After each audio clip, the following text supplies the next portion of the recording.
오늘은 다낭성 난소 증후군과 임신과의 관계에 대해서 공부를 해보도록 하겠습니다. 네, 어쨌든 다낭성 난소 증후군을 갖고 있는 경우에는 임신하기가 좀 어렵다. 만약에 이제 현재 가임기 여성이긴 하지만 임신할 계획이 없는 분들은 치료에 전념하면 되는데 내가 지금 너무 꼭 여러 가지 상황에서 임신을 해야 돼요. 네. 임신이 꼭 하고 싶은데 다낭성 난소 증후군임을 알았어요. 네. 이럴 때는 치료 방법이 좀 달라질 것 같은데.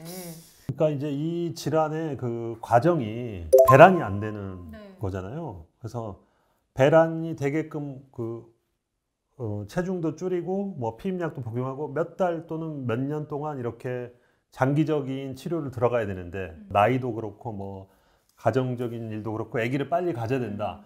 그러면 사실은 이제 시험관 아기 쪽으로 다낭성 난소 증후군을 치료하는 뭔가 다른 방법을 쓰는 게 아니라 시험관 아기라는 거가 난소를 갖다가 이렇게 기본 상태로 만든 다음에 거기서부터 난자를 키워가지고 성숙 난자를 만들어서 그 난자를 채취해서 하는 과정이니까 난소를 이렇게 완전히 베이스라인으로 쭉 가라앉힌 다음에 거기서 난자를 인위적으로 잘 키워서. 근데 어떻게 잘 키울 수 있는 거예요?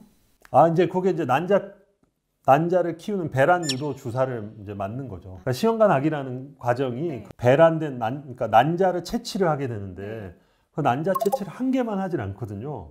계속 배란을 유도하는 주사를 쭉 맞아서 한 번에 한 10개에서 20개 정도의 난자를 채취해서 보관을 해놓는 거니까 그 과정을 하는 거죠. 아니 그러면 다낭성 난소 증후군이 있는 분인데 임신을 빨리 해야겠다 그러면 그냥 일반적인 난임의 경우에 선택하는 그 시험관 아기 하고 똑같다? 네네.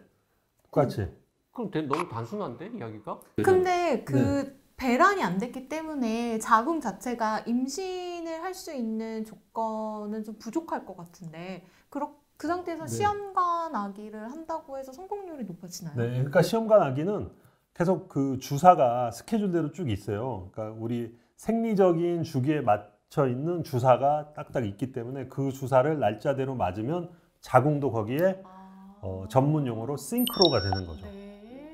난소의 상태와 자궁의 싱크로가 돼서 채취해서 시험관에서 수정시켜서 이식하는 그 과정을 이제 가는데 그 과정은 똑같지만 또 다낭성 난소 증후군일 때는 좀 성공률이 더 낮을 수가 있고 배란 유도할 때 또 부작용이 더 생길 수도 있고 그렇습니다. 시험관 아기하고 인공수정하고는 조금 구별해서 보통 얘기하죠. 네네 맞습니다. 자, 시험관 아기는 난자와 정자를 채취해서 시험관에서 수정을 시키는 것이 시험관 아기고 인공수정이라는 거는 정자만 채취해서 그러니까 정액에 있는 정자를 채취해서 거기에 불순물을 제거하고 그 정자를 갖다가 자궁 안에 이런 기다란 대롱으로 자궁 안에 넣어주는.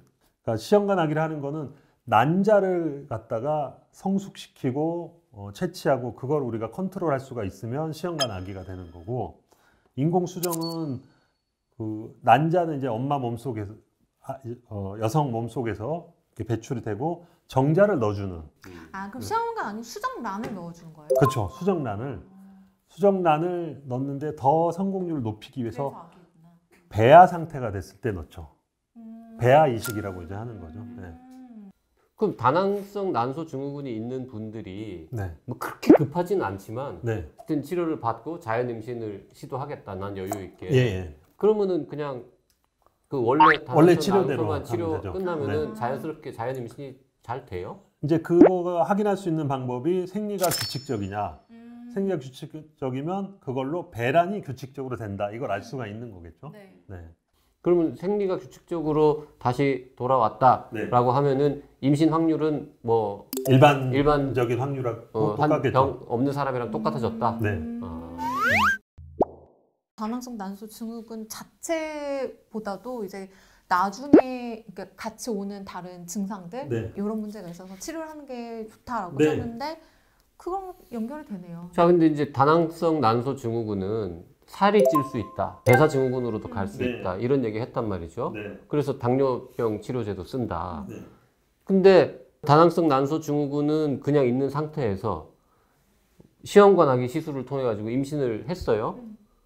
그러면 임신하면 저절로 뭔가 이렇게 체중도 불고 임당 뭐 이런 거 늘어날 수도 있고 이러면 더 위험하거나 더 복잡해지지 않습니까? 임신 자체가? 그러니까 이제 아까 처음에 다낭성 난소 증후군인데 시험관 아기에 돌입하게 되면 호르몬 주사를 통해서 난소를 시작점으로 되돌려 놓고 여기서부터 이제 배란 유도 주사가 들어가는 거니까 그때 이 다낭성 난소가 좀 이렇게 잦아든 상태에서 이제 시작이 되는. 아니 난소를 기본 상태로 만든다라는 그건 의학적인 용어로는 뭐라 그러는 거예요? 그러니까 호르몬 억제인데요. 그게 이제 FSH가 성선 자극 호르몬을 억제시키는. 그러니까 성선이 활동을 안 하게 하는 거죠. 난포가 생성되지 않게? 그러니까 시작점으로 되돌리는 거는 활동 정지해놓고 1일째부터 시작 이렇게 하려고. 생리 직후 상태 정도로 만드는 이런 느낌입니까? 네네. 시작점으로 되돌려 놓고 거기서부터 시작. 리셋! 너네 리셋! 리셋. 그거 이해했습니다. 20, 30대에 주로 많이 생긴다. 10대에도 생길 수 있다라고 하셨는데 그러면 한 40이 됐다. 하지만 아직 폐경은 안 됐다. 그런 경우에도 생길 수는 있어요? 생길 수는 있죠. 생길 수 있을 것 같은데요. 폐경이 되면 당연히 안 폐경이 생기고. 되면 안 생기는. 초경이 오고 점점 이제 배란이 회를 거듭할수록 우리 몸의 호르몬 밸런스가 잘 맞춰져 가니까 40대 이상이 되면 그게 잘 맞아 있어서 잘 안 생기는 거죠. 난소 나이라는 말도 있잖아요. 그거는 뭐 확실한 근거가?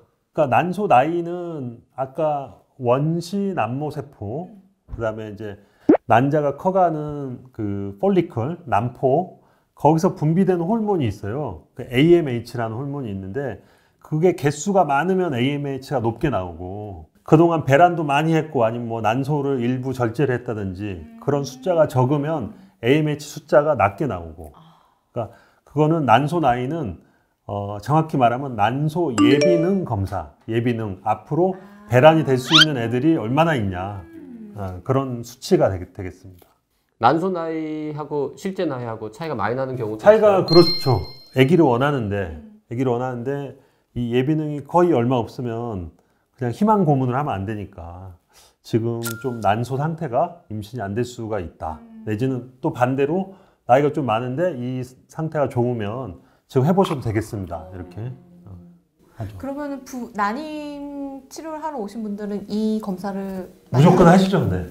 이걸 난소 나이를 여쭤본 이유는 다낭성 난소 증후군 환자분들은 일반적으로 난소 나이가 좀 나쁘게 나온다거나 뭐 그런 좋은 질문이신데요. 보통은 이게 난소 상태 정비례해서 이렇게 높으면 좋다. 근데 이 경우는 엄청 높게 나옵니다. 그러니까 비정상적으로. 그러니까 이게 높아서 좋은 게 아닌 거죠. 적당히 높은 게 아니라 확 높게 나온다고 병적으로. 네, 그렇게 나옵니다. 너무 낮아도 문제고 너무 높아도 문제군요.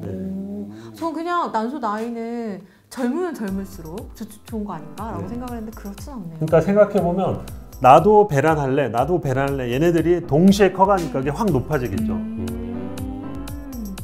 그런 거군요. 네, 다낭성 난소 증후군과 난소 나이도 또 이렇게 절묘한 관계가 있다는 거 알게 됐습니다. 네.